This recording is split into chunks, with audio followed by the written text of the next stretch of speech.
인스타 브레인. 불안은 몸의 보호장치다. 불안한 것이 바른 공포증. 주변의 평가에 본능적으로 민감한 것은 내가 아직 현대 사회에 적응하지 못했다는 또 하나의 사례이기도 하다. 직장에서 프레젠테이션을 제대로 못했다고 해서 바로 직장을 잃고 굶어 죽을 위기에 처한 그런 가능성은 매우 낮다. 그러나 우리가 발달시켜온 세계에서는 무리에서 배제되는 생사와 직결되어 있다. 외톨이는 살아남는 게 불가능했다. 생존의 문제니까. 이제 시험을 치르기 몇 주 전으로 시기를 돌려보자.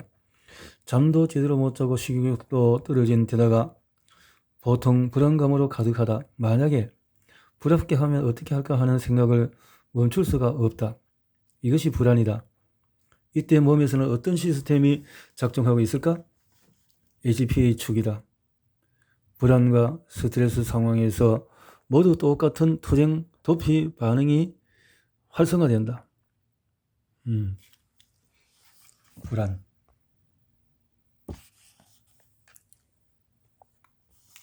심지어 불합리해 보이는 불안도 합리적이다.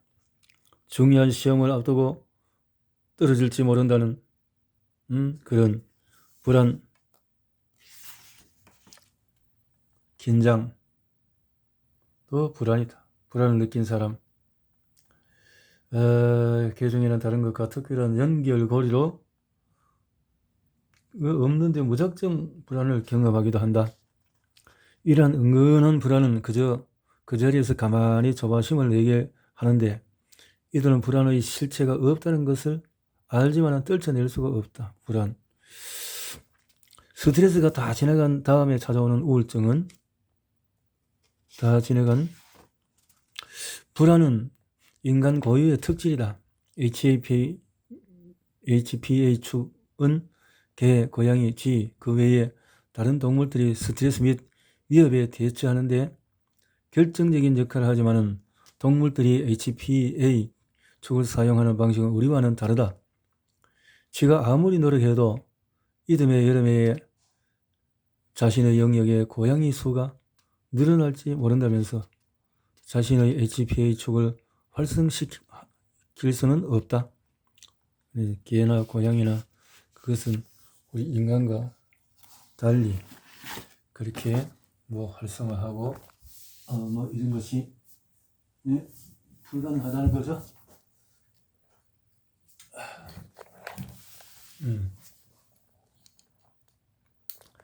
개, 고양이와 다르고 인간은 만물의 영장이니까 주의력 결핍증이라 지루함이나 호기심 때문이 아니라 항상 그냥 뭔가 새로운 것이 필요하다고 막연하게 느낀다. 좌불안석, 피로감, 위장장애, 만약 싸우거나 도망쳐야 하는 순간이 오면은 우리의 몸은 음식 섭취가 아니라 다른 기능들을 우선순위로 꼽는다. 불쾌하다. 도망치거나 싸울 수 있도록 신체가 배에 찬 음식을 밀어내려고 노력하기 때문에 불쾌하다. 입이 마르는 느낌도 신체가 맞서 싸울 준비를 하면서 피가 근육으로 이동한다. 그러니까 더 많은 산소와 영양분을 공급하여 최대한의 성능을 발휘하게 만들기 위해서다. 그러니 피에 수분을 가져다가 침을 분비하는 입의 3개의 침샘에는 침을 분비할 수가 있는 혈액 공급이 적어진다. 그 결과 입이 마르게 된다. 식은 땀은 싸우거나 도망할 때 우리의 몸은 체온이 올라가기 때문에 이를 낮추기 위해서 땀을 흘리게 된다. 이렇게 우리가 유익을 위한 형태로 움직인다는 거죠. 다행히 여름이 들어서 모든 게 제자리를 찾았습니다. 아파트는 팔렸고 이렇게 좀 잘 되었는데 안정을 찾았는데 목이 빠지게 기다리던 휴가에 그때서 왜 이렇게 아플까 이 말이죠. 번아웃 증후군이 나타난다는 거죠. 이 환자가 빠진 우울증은 역사적인 관점에서 보더라도 비논리적으로 보인다. 불안은 살아남도록 도움을 주었으니까 쉽게 이해가 되지만은 우울한 사람들은 세상에서 도망치려고 하고 잠도 잘 못 자고 다른 사람들로부터 자신을 고립시키며 이런 성적인 흥미도 잃어버리고 내가 해피를 좋아하는 이유는 뭘까? 우울증에 걸리는 가장 일반적인 원인은 장기적인 스트레스다. 스트레스. 우리 선조들은 육식동물이나 자신을 때려 죽으려는 다른 사람들, 굶주림, 감염병 등을 맞닥뜨렸을 때 스트레스 대응 시스템을 활성화시켰다. 스트레스 대응 시스템. 뇌는 극심한 스트레스를 받으면 곳곳에 위험이 산재해 있다고 해석하며 몸을 사리고 이불을 머리에 뒤집어 쓰는 것이 도움이 된다고 판단한다. 그런데 내가 그렇게 판단하고 행동하도록 만드는 것은 뭘까? 그것은 감정이다. 우울감. 만약에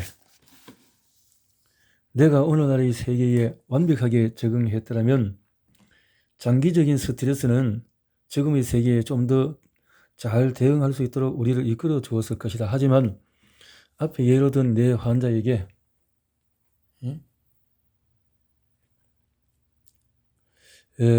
스트레스를 주던 요인들은 머리 위로 이불을 뒤집어 쓴다고 해서 해결될 것이 아니다. 그런데 뇌는 이러한 논리를 무시하고 도망치라는 신호를 보내는 것이다. 그건 그냥 추측이 아닌가 하는 생각이 든다면 올바르게 추론한 것이다. 우리의 감정과 행동에 진화적인 해석을 가져다 붙일 때는 주의해야 한다. 그러나 우울증이 위험한 세계에서 자신을 보호하려는 뇌의 전략일 수 있다는 주장을 뒷받침하는 몇 가지 실마리가 있다. 이러한 실마리는 예기치 못한 곳에서 찾아볼 수 있는데 바로 면역체계다. 우울증. 스스로를 보호하려는 뇌의 전략이다. 유전자가 우울감을 느끼는 데 영향을 미치지만 단 하나의 우울증 유전자가 존재하지 않는다. 수백 개의 다양한 유전자가 조금씩 영향을 미칠 뿐이다. 유전자는 우울증에 걸릴지 말지를 결정하는 게 아니라 우울증에 빠지도록 어느 정도 취약하게 만든다. 여기에 어떤 유전자들이 관여하는지 연구들이 진행되었고 놀라운 결과를 얻어냈다.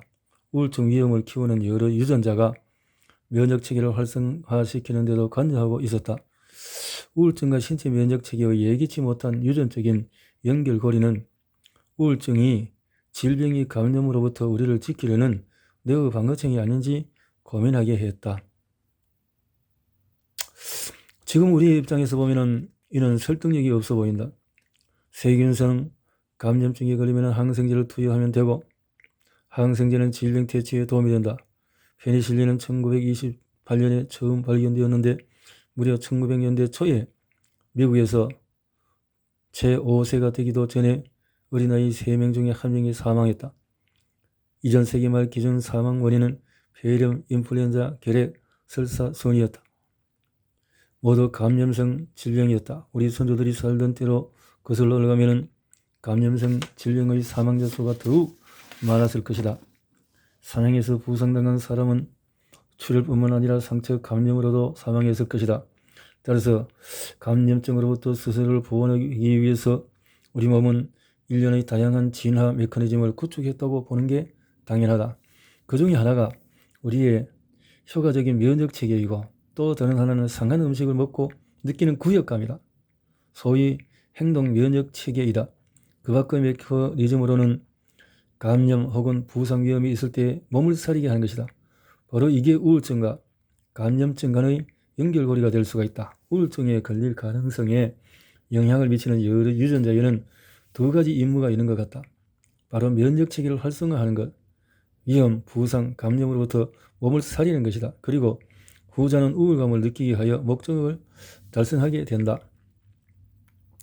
그러나 유전자는 부상당했을 때만이 아니라 부상당할 위험이 있을 때도 활성화된다. 이때 유전자는 면역체계가 박테리아와 바이러스에 맞설 수 있도록 준비를 시킨다.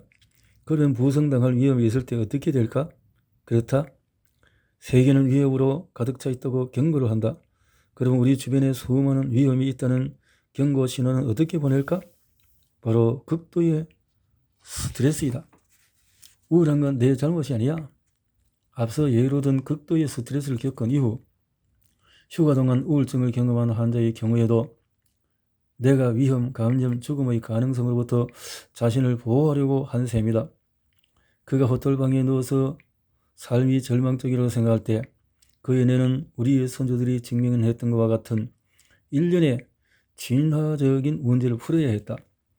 내 환자를 비롯해서 우울증에 걸린 모든 이에게 우울증은 우리를 도와주기 위해서 발달했을 수도 있다는 말은 얄팍한 위로로 들릴지도 모르겠다. 정신과 의사로서 나는 환자들이 자신의 감정이 신체에 미치는 영향을 이해하는 게 얼마나 중요한지 깨달았다. 불안이 위험에서 우리를 구하고 우울증이 감염증과 다툼에서 우리를 지켜준다는 사실을 알게 된다면 환자는 우울한 건 내 잘못이 아니야. 내 뇌는 지금 내가 사는 것과는 다른 세계에 맞춰진 행동을 하고 있을 뿐이야 라고 생각할 수가 있다. 몸이 보내는 경고 신호. 우리는 장기적인 스트레스가 우울증을 유발할 수 있다는 사실을 알아야 한다. 그리고 기본적으로 스트레스가 음식, 수면, 기분, 성욕보다 투쟁, 도피 반응을 우선시하도록 우리 몸에 어떻게 영향을 주는지도 알아야 한다. 수면장애, 복통, 감염. 그런데 왜 이들은 이런 경고를 무시했을까? 내가 볼 때 사람들은 이게 경고 신호라는 것을 이해하지 못했다. 자신의 증상을 스트레스와 연결짓지 못한 것이다.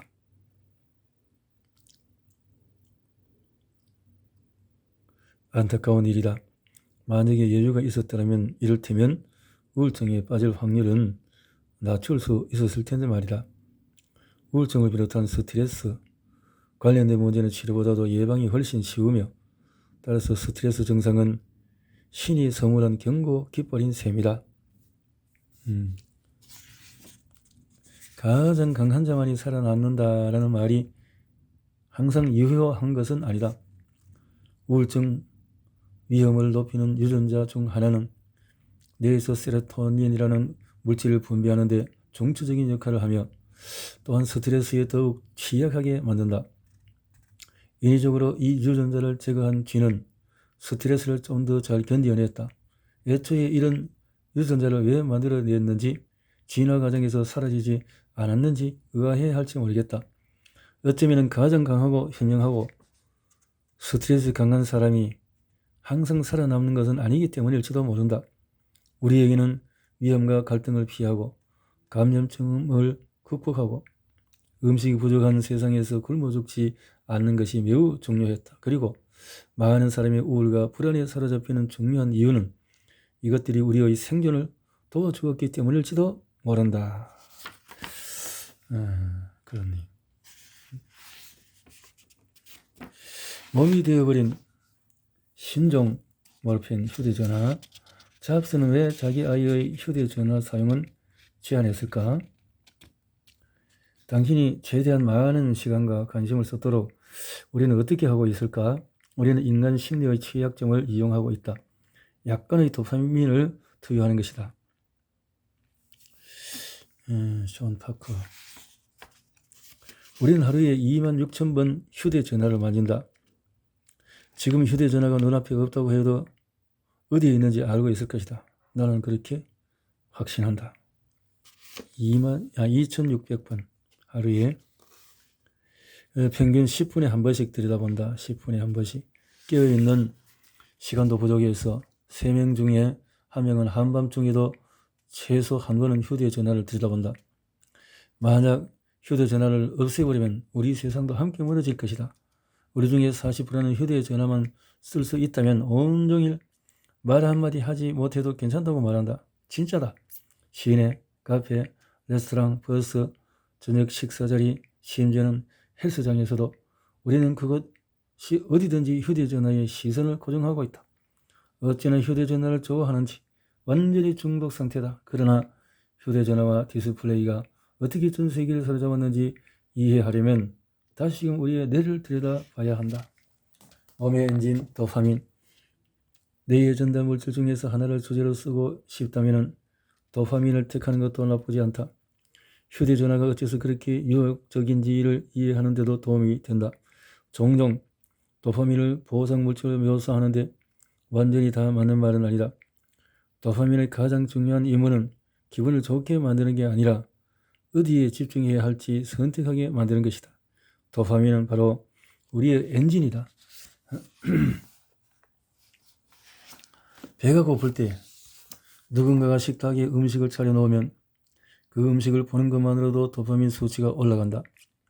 음식을 먹어서 도파민 수치가 증가하는 게 아니라 도파민은 음식을 먹고 쉽게 만들고 바로 여기에 집중해라고 말하는 것이다.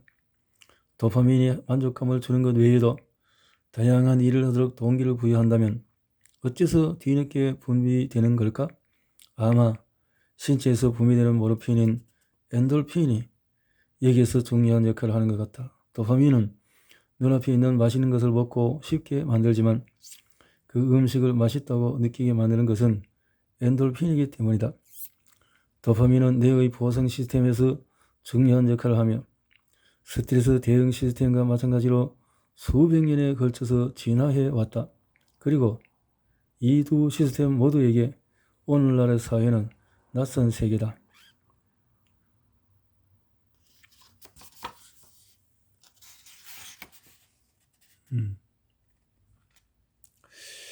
자, 실제로 휴대전화는 보상 시스템의 기본적인 몇몇 메커니즘에 직접 침투한다. 그 부분을 자세히 살펴보고자 한다. 우리는 새로운 것을 사랑한다. 진화적인 관점에서 인간이 지식에 목말라 하는 것은 이상할 게 없다. 주변 환경에 대해서 더 많이 알아야 생존 가능성이 커지기 때문이다. 날씨 변화가 사자들의 행동에 어떤 영향을 미치는지, 영양들이 어떤 상황에서 인간의 존재를 눈치채지 못할 정도로 경계심이 낮아지는지를 아는 사람은 사냥에서 성공하고 포식 동물의 먹잇감이 되지 않을 확률이 더 높다. 주변 환경에 대해서 더 많이 알수록 생존 확률이 높아진다. 이 결과로 자연은 우리에게 새로운 정보를 찾아서 헤매게 하는 본능을 심어주었다. 이러한 본능에 작용하는 뇌의 물질이 무엇인지는 아마 추측할 수 있을 것이다. 당연히 도파민이다. 무언가 새로운 것을 학습할 때 뇌는 도파민을 분비하여 도파민은 우리가 더욱 잘 학습할 수 있도록 만들어준다. 뇌는 단지 새로운 정보만을 찾는 게 아니라 환경과 사건에서도 새로움을 원한다. 뇌에는 도파민을 생산하는 세포가 있는데 이 세포들은 오로지 새로운 것에만 반응한다. 익숙한 동네 길거리처럼 이미 알고 있는 것에는 반응하지 않다가 이를테면 낯선 얼굴에서 뭔가 새로운 것을 보면 갑자기 세포들이 활성화된다. 감정이 북받치는 뭔가를 볼 때도 같은 반응이 나온다. 새로운 환경과 정보에 목말라 하는 도파민 세포의 존재는 내가 새로운 것을 높게 평가한다는 뜻이 된다. 우리는 태어날 때부터 새롭고 낯선 것을 향한 강력한 욕구를 갖고 있으며 이는 새로운 곳으로 여행을 떠나고 새로운 사람을 만나고 또한 새로운 것을 경험하고자 하는 우리의 갈망에 영향을 주었다. 어쩌면 이게 음식과 자원이 부족했던 세계에서 우리의 선조들이 새로운 기회를 탐구하도록 동기를 부여했는지도 모르겠다. 1만 년 전으로 거슬러 올라가서 식량학과라는 영원한 문제를 해결하려고 하는 두 여성을 상상해보자. 한 명은 새로운 땅과 환경을 비롯해서 새로운 것을 찾으려는 욕구가 있다. 그와 반대로 한 명은 이런 욕구가 없다.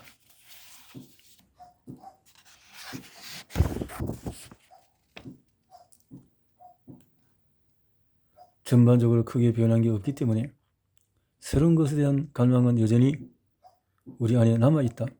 그러나 이제 새로움에 대한 갈망은 다른 장소를 찾아 헤매기보다는 다른 방식으로 표출이 된다. 우리는 컴퓨터와 휴대전화로 전달되는 새로운 지식과 정보를 갈망한다. 컴퓨터와 휴대전화로 매번 새로운 페이지를 볼 때마다 뇌는 도파민을 분비하며 그 결과 클릭을 거듭하게 된다. 그리고 방금 보고 있는 페이지보다도 다음 페이지를 훨씬 더 좋아하는 듯하다. 우리는 뉴스 페이지, 메일 혹은 SNS를 가리지 않고 인터넷에 접속할 때마다 새로운 정보를 입수하며 이때마다 우리 선조들이 새로운 장소나 환경을 보았을 때와 동일한 방식으로 보상 시스템이 활성화된다. 실제로 뇌의 보상 추구 행동은 정보 추구 행동과 가까이 위치해서 이따금 이 둘을 구분하기가 쉽지가 않다. 뇌는 예측 불허를 사랑한다.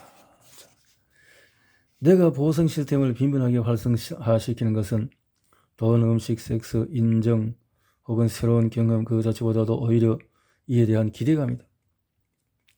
20, 30년 뒤에는 원숭이들에게 벨소리를 들려준 다음에 착즙 주스를 준 실험을 진행했다. 결과로 원숭이들의 도파민 수준은 벨소리만 들려도 높아졌으며 심지어 주스를 마셨을 때보다도 유의미하게 높았다. 도파민 드링. 쥐에게서 관찰된 현상이 원숭이에게도 관찰된 것이다. 인간도 마찬가지다. 자, 이렇게 예측 불허 때문에 휴대전화를 갈망하게 된다. 휴대전화 예측 불허하니까 계속 보고, 그렇죠. 풍부한 과일이라도 보상을 손에 넣을 수 있기 때문에 꽝에도 포기하지 않는 자만이 언젠가는 칼로리가 풍부한 과일을 가질 수 있다는 거죠. 자연의 많은 과정은 예측 불허인 경우가 많다. 이따금 열매를 맺는 나무처럼 보상을 받을 수 있을지 없을지 미리 알 수가 없다. 불확실한 결과에 도파민 수치가 급격히 상승하는 것과 똑같이 새로운 뭔가를 앞두고 있을 때도 그렇다. 이는 우리가 보상을 받을 거라는 사실을 알 수 없는 상황에서도 뭔가를 계속 탐구하는 이유이다. 하지만 오늘날에는 알 수 없는 결과에 대한 우리의 타고난 애착이 문제로 이어지고는 한다. 이를테면 슬롯 머신이나 도박관에 빠질 수가 있다. 자, 이런 메커니즘을 교활하게 이용하는 것은 도박업체와 카지노만이 아니다. 이 메커니즘은 문자 메시지나 메일의 도착 알림음에 휴대전화를 집어들려고 하는 중요한 이유이기도 하다. 어쩌면 중요한 내용일지도 모르니 말이다. 대부분 메일이나 문자 메시지를 읽었을 때보다 알림음을 들었을 때 도파민이 더 많이 분비된다. 어쩌면 중요한 내용일지도 모른다는 강렬한 갈망이 무슨 일이 생겼나 확인하기 위해 휴대전화를 집어들게 만든다. 우리의 보상센터를 자극하는 SNS, 도박업체와 휴대전화 제조업체 외에도 불확실한 결과에 대한 우리의 애착을 꽤 잘 활용하는 것이 몇 더 있다. 바로 SNS다. 페이스북, 인스타그램, 스냅챗, 휴대전화를 집어들고 중요한 업데이트나 좋아요 같은 댓글이 올라왔는지 확인하고 쉽게 만든다. 누가 휴대전화에 중독되는가? 평균적으로 우리는 휴대전화를 하루에 3시간 사용한다. 당연히 일부는 덜 쓰고 일부는 더 많이 쓴다. 그럼 가장 많이 사용하는 사람들의 특징을 꼽을 수 있는 게 뭐 있을까? 연구자들이 대학생 약 700명을 대상으로 휴대전화 사용 습관을 조사했다. 결과로 조사 대상자의 3분의 1이 휴대전화에 심각하게 의존하고 있으며 심지어는 밤에도 휴대전화를 내려놓지 못하고 있는 것으로 밝혀졌다. 그러다 보니 이들은 낮에 피로감을 느꼈다. 자, 중독. 이렇게 되어준다는 거죠. 좋아요. 뭐 SNS 개발자는 보상 시스템을 자세히 연구해서 내가 불확실한 결과를 얼마나 사랑하는지, 얼마나 자주 보상을 해줘야 하는지에 대해서 알고 있다. 이들은 우리가 끊임없이 휴대전화를 집어드는 놀라운 순간을 만들기 위해서 이러한 지식을 활용한다. 보상 시스템을 최대한 효율적으로 이용하기 위해서 행동과학자와 신경과학자들을 고용해서 연구를 하고 있다. 그래서 기업들은 이미 우리 뇌에 침투하는데 성공했다.